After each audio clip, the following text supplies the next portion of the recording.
PR পদ্ধতিতে পাশ করতে হলেও নির্বাচিত সংসদ লাগবে নজরুল ইসলাম।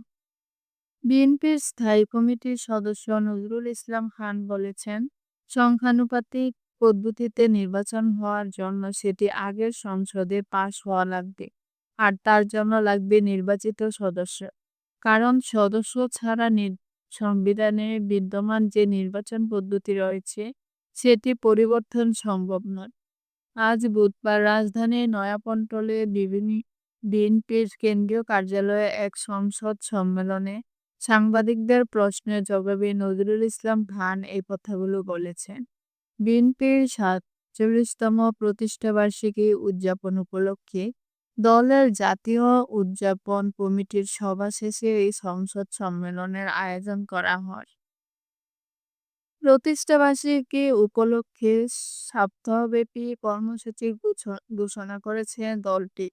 নজরুল ইসলাম খান বলেন, সংখ্যানুপাতিক পদ্ধতিতে যে রাজনৈতিক দলগুলো রাজি নয় তারা রাজি হলেও আসন্ন নির্বাচনে এটা বাস্তবায়ন সম্ভব নয়। কারণ হিসেবে তিনি বলেন, সংবিধান সংশোধন না হওয়া পর্যন্ত তো এই বিধান কার্যকর করতে পারবেন না। আর সংবিধান সংশোধন করার ক্ষমতা তো সংসদের। সুতরাং সংখ্যানুপাতিক নির্বাচন পদ্ধতি চালু করতে হলে এই নির্বাচনে পরে সংসদের মাধ্যমে করতে হবে বলে মন্তব্য করেছেন তিনি। কিছু কিছু রাজনৈতিক দল নির্বাচনে পিআর চাচ্ছে এ বিষয়ে নজরুল ইসলাম খান বলেন, যে কোনো দলে যে কোনো প্রস্তাব দিতে পারে, সেটা ভালো হোক বা মন্দ হোক।